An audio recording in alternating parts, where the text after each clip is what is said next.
वालेकुम, मैं हूं Munazza Khan. Welcome to my YouTube channel journey with Munazza Khan. आज हम जिस टॉपिक के बारे में बात करने जा रहे हैं वो है बॉडी शेमिंग। बॉडी शेमिंग का मतलब होता है किसी को भी उसकी जिस्मानी साख की वजह से तनक़ीद का निशाना बनाना, उस पे क्रिटिसाइज़ करना, उसका मज़ाक उड़ाना, उस पे ताने कसना, जैसे कि तुम बहुत मोटी हो, तुम तो हाथी हो, अरे तुम कम खाया करो, अरे तुम तो बहुत ज़्यादा वज़न बढ़ा चुकी हो, यहाँ तक कि अपने शौहर की माँ लगने लग गई हो, अपना वज़न कम करो, अपनी अपने बच्चे के लिए तुम शर्मिंदगी का बायस बनोगी, इतनी मोटी होती जा रही हो। अरे तुम तो जब गोद में अपने बच्चे को लेती हो तो तुम्हारे पीछे छुप जाता है, कितना भारी वज़न होता जा रहा है तुम्हारा, अरे तुम कितनी भारी भरकम होती जा रही हो। अगर कोई दुबला है तो अरे भाई तुम तो बहुत ही दुबली हो, तुम तुम तो कुछ खा लिया करो, तुम्हें क्या घर में खाने को नहीं मिलता? तुम प्रेगनेंसी में कैसे सरवाइव करोगी? तुमसे तो हो ही नहीं पाएगा। तुम भाई ये तो नहीं बचने वाली, ये तो बहुत दुबली है, इसके तो बचने चांसेस ही नहीं है। अगर कोई मोटा है तो भाई ये नहीं, इसका तो सी सेक्शन ही होगा क्योंकि ये इतनी मोटी जो है। भाई जब आपको ही फैसला करना है कि वो पतली है तो वो बचेगी नहीं, वो मोटी है तो उसका सी सेक्शन ही हो सकता है, डिलीवरी हो नहीं सकती, तो मेरे ख्याल से हमें डॉक्टर्स को तो घर भेज देना चाहिए। प्लीज़ ऐसी बातें करके दूसरों को हर्ट मत किया करें। अगर कोई काला है तो ये काली बहुत है, अगर कोई गोरा है तो ये गोरी बहुत है, अगर कोई लंबा है तो उसमें भी लोगों को प्रॉब्लम है, अगर कोई छोटे कद का है तो उसमें भी लोगों को सुकून नाम की चीज़ नहीं है। हर एक के ऊपर ताने कसना, हर एक का मजाक उड़ाना, हर एक की फ़िज़िकल अपीयरेंस को बुरा कहना, बस ये आजकल हमारी सोसाइटी में बहुत कॉमन चीज़ हो गई है। हर दो में से एक इंसान इन बातों से ख़ुद को रिलेट कर सकता है। ये वो बातें हैं, ये वो फ़िक्रे हैं जो किसी को बिफ़ोर मैरिज, किसी को आफ्टर मैरिज और मेजॉरिटी वुमेन्स को आफ्टर डिलीवरी सुनने को मिलता है। ये सिचुएशन उनको फेस करनी पड़ती है जिसकी वजह से उनकी खुशियाँ, उनकी सोशल लाइफ बहुत ज़्यादा असरअंदाज होती है। जहाँ एक तरफ इन बातों की वजह से लोगों के ऊपर इतने बुरे असरात होते हैं कि वो महफ़िल में जाना, लोगों को फेस करना, यहाँ तक कि कहीं नॉर्मली ट्रैवल करना भी उनके लिए मुश्किल हो जाता है। वहीं पे दूसरी जगह उनके मेंटल और फिज़िकल हेल्थ के ऊपर इन बातों के बहुत ही मुज़र असरात होते हैं। इन्हीं बातों के ऊपर आज हम बात करेंगे और इस सफ़र में आप अगर हमारे साथ शामिल होना चाहते हैं तो मेरे चैनल को लाइक कीजिए, शेयर कीजिए, बेल आइकन को प्रेस कीजिए और मेरे चैनल को सब्सक्राइब कीजिए। तो चलें स्टार्ट करते हैं।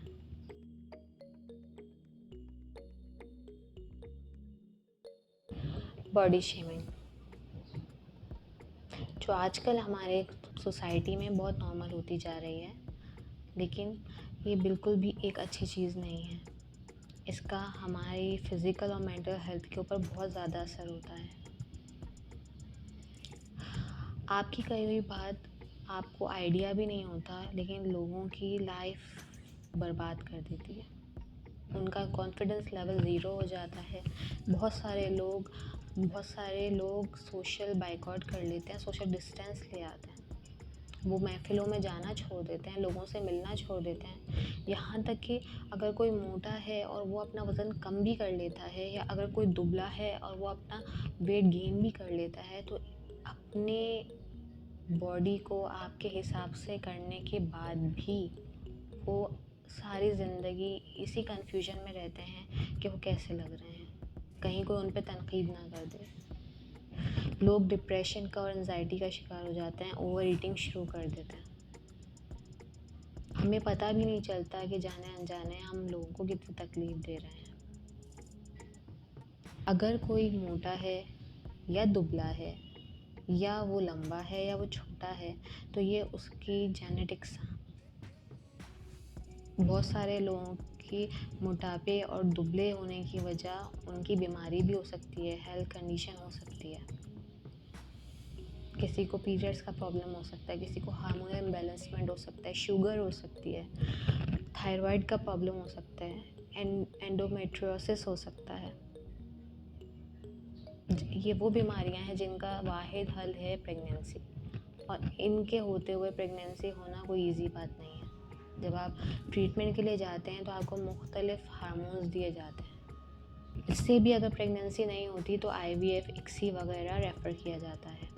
और जब आप ये ट्रीटमेंट शुरू करवाते हैं तो आपको बहुत ज़्यादा इंजेक्शंस और बहुत ज़्यादा दवाइयों से गुज़रना पड़ता है जो कि हार्मोनल होती हैं। इसमें एक तरफ आपको बहुत ज़्यादा पेन होता है तो दूसरी तरफ आप एक दुबला पतला इंसान भी फूल के मोटा हो जाता है, वो 12 बन जाता है। और लोगों की तनकीद ऐसी होती है कि ख़त्म होने का नाम ही नहीं ले रही होती। आए दिन ये इश्यूज़ आते रहते हैं। ये बिल्कुल अच्छी बात नहीं है। प्लीज़ आप लोग दूसरों के ऊपर तनकीद करने से पहले एक दफ़ा सोचें कि आप इन चीज़ों को अपने ऊपर बर्दाश्त कर सकते हैं, कि आप ऐसी तनकीद को बर्दाश्त कर सकते हैं। और अगर आप नहीं कर सकते तो आपको ऐसा क्यों लगता है कि सामने वाला ये बर्दाश्त कर सकता है? आपके फ्री की एडवाइस बिल्कुल भी ज़रूरी नहीं है किसी के लिए भी। क्यों ऐसे लोग नहीं सोचना चाहते इस बारे में कि आपकी एडवाइस की ज़रूरत नहीं है। अगर कोई मोटा हो गया है तो वो बिल्कुल रोज़ाना अपने आप को शीशे में देखता है। वो अपने ज़ाहिर सी बात है, कोई एक दुबला इंसान जब मोटापे की तरफ जाता है वो अपने तमाम कपड़े नए सिलवाता है या वो अपने आप को देखता है तो वो रोज़ इस बात को देखता है कि मैं कैसा था और मैं कैसा हो गया हूँ। माँ बनना दुनिया का सबसे खूबसूरत एहसास है, लेकिन वो खूबसूरत एहसास टेंशन में, डिप्रेशन में तब चेंज हो जाता है जब लोग उस बंदी को बार बार ये बताते रहते हैं कि भाई तुम मोटी हो गई हो शादी के बाद, तुम्हारा रंग ख़राब हो गया, तुम्हारे बाल ख़राब हो गए, तुम्हारे बाल कम हो गए, तुम्हारे शौहर की तवज्जो किसी और तरफ चली जाएगी, तुम तो बहुत मोटी हो गई हो। ये माँ बनने का जो एहसास है ये भी टेंशन और डिप्रेशन की वजह से गम में बदल जाता है। ऐसा बिल्कुल मत कीजिए। आप लोगों की ज़रा सी बात दूसरों के ऊपर क्या असर करती है आपको उसका आइडिया भी नहीं है। हमारी सोसाइटी में बहुत ज़्यादा ये प्रॉब्लम है कि अगर कोई कहीं जॉब के लिए भी जाता है और अगर वो मोटा है तो उस पर तनकीद करना शुरू कर देते हैं। उसकी फ़िज़िकल अपीयरेंस को देख के ही डिसाइड कर लिया जाता है, अरे ये ट्राई भी क्यों कर रहा है, इसको तो जॉब मिलेगी ही नहीं। भले वो उसको मेरिट, उसका एक्सपीरियंस आपसे ज़्यादा हो, मेरिट की बेस के ऊपर उसको जॉब आराम से मिल सकती है, हो सकता है आपसे ज़्यादा अहल हो उस जॉब का, लेकिन आप आराम से डिसाइड कर लेते हैं कि भाई नहीं, हम इसको चांस क्यों दें, नहीं भाई हमारी कंपनी इसको रखेगी ही नहीं। क्यों? आखिर क्यों हम इतने इतने इतने खुद गर्ज होते जा रहे हैं कि हम किसी को भी ब्रूटली हर्ट करते हुए एक मिनट के लिए भी नहीं सोचते। एक सेकंड के लिए भी हमारे ज़हन में ख़्याल नहीं आता कि हम क्या बोल रहे हैं। एक सेकंड के लिए भी हमारे ज़हन में ये ख़्याल नहीं आता कि अगर हम किसी की खुशी का सबब नहीं बन सकते तो कम से कम किसी की तकलीफ़ का सबब ना बने। क्यों हम ये नहीं सोच सकते कि आज जो हम ये बातें कर रहे हैं कल को हमें भी इससे गुज़रना पड़ सकता है। 32% औरतें ऐसी हैं जो खुद बॉडी शेमिंग का शिकार हुई हैं, खुद उन्होंने ये प्रॉब्लम्स फेस की हैं और आगे चल के वो भी दूसरों पर तनकीद कर रही होती है। अगर कोई लंबा है या कोई छोटा है या कोई मोटा है या पतला है तो यार क्या प्रॉब्लम है, जियो और जीने दो, खुश रहने दो। किसी को भी आपकी फ्री की एडवाइस की ज़रूरत नहीं है। अगर आपको लगता है कि आप बहुत केयर की वजह से किसी को ऐसी बातें बोल रहे हो कि हमें तो इसका बहुत ख्याल है इसलिए तो हम इसको बता रहे हैं, तो प्लीज़ ऐसी केयर करने से बहुत बेहतर है कि आप खामोश रहें।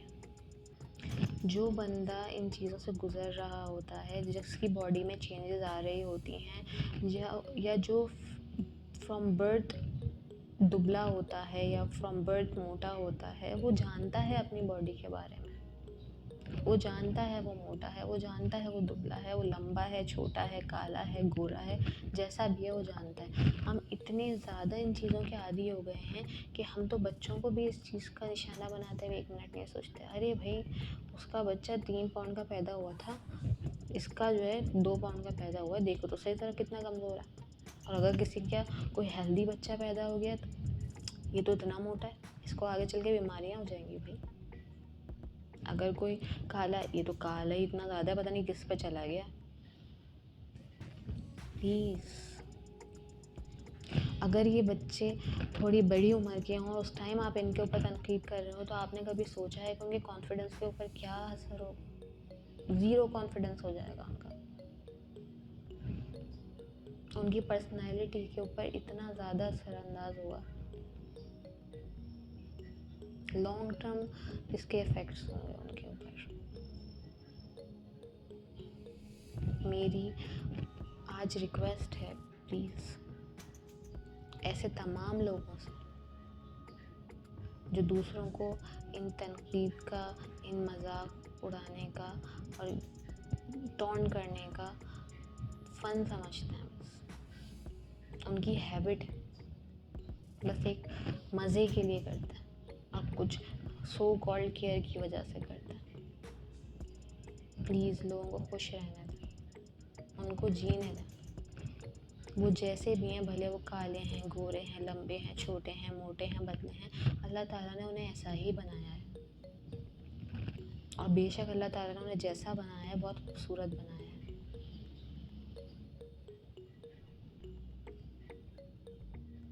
इसलिए ऐसा कुछ भी कहने से पहले आप 100 दफ़ा सोचें। किसी ने बहुत अच्छा कहा है कि पहले तोलो फिर बोलो।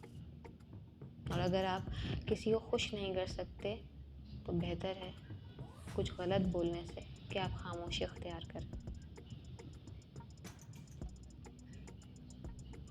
ऐसे ही कुछ मैटर्स के ऊपर हम आगे चल के भी बात करेंगे।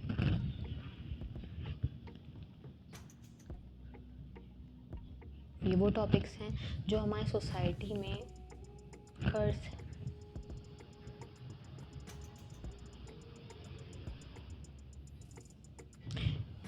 आज मैं आपको सिर्फ ये कहना चाहूँगी और ये रिक्वेस्ट करना चाहूँगी कि जो हमारे रिश्ते हैं, भले वो हमारी माँ है, भले वो हमारी बहन है, वो हमारी भाभी है, दोस्त है, हमारे पड़ोसी हैं या कोई भी है, भले वो हमारा भाई है, ये रिश्ते बहुत इम्पोर्टेंट हैं, बहुत ही ख़ास हैं। अपनी बातों से उनको हर्ट मत करें, ऐसा कुछ ना करें कि ये आपसे दूरी इख्तियार कर लें। इनकी कदर करें। हमारी जो जनरेशन है आजकल की स्पेशली बहुत बाशऊर है, सही गलत के बारे में वो बहुत अच्छे से जानते हैं। आज से पहले इन टॉपिक्स के ऊपर किसी ने बात नहीं की, लेकिन मुझे लगता है कि this is the time, this is the right time. Basically आवाज़ उठाएं, गलत को गलत कहें। अगर आप देखते हैं कि आपके घर में या आपके रिश्तेदारों में या आपके पड़ोसियों में या आपके स्कूल में, आपके इर्द गिर्द कोई भी बॉडी शेमिंग का शिकार हो रहा है, किसी के भी मजाक उड़ाया जा रहा है, किसी पे भी तनकीद की जा रही है और वो अपने लिए नहीं बोल सकता, तो आप उसके लिए आवाज़ उठाएं और आप देखेंगे कि सब कुछ कैसे चेंज हो जाता है। अगर आप हर एक इंसान दूसरे इंसान के लिए आवाज़ उठाएगा और कहेगा नो टू बॉडी शेमिंग, तो हमारी सोसाइटी से ये कर्ज बहुत जल्दी दूर हो जाएगा। तो इसलिए आवाज़ उठाएं, सच को सच कहें, बुरे को बुरा कहें और अपने रिश्तों का एहतराम करें। इसी बात के साथ मैं अपनी वीडियो का एंड करूँगी, इख्तिताम करूँगी। अपना बहुत ख्याल रखें, अपने चाहने वालों का, अपने रिश्तेदारों का, अपने दोस्तों का बहुत ख्याल रखें। सबको खुश रखें, सबको खुशियाँ दें और फिर आप देखें दुनिया कितनी खूबसूरत है। मेरी वीडियो अगर आपको अच्छी लगे तो मेरे चैनल को लाइक कीजिएगा, शेयर कीजिएगा, बेल आइकन को प्रेस करना बिल्कुल नहीं भूलिएगा, सब्सक्राइब कीजिएगा। अगली वीडियो में दोबारा किसी अच्छे टॉपिक के साथ आपसे मुलाकात करूँगी। तब तक के लिए अपना बहुत ख्याल रखिएगा, दुआओं में याद रखिएगा। अल्लाह हाफ़िज़।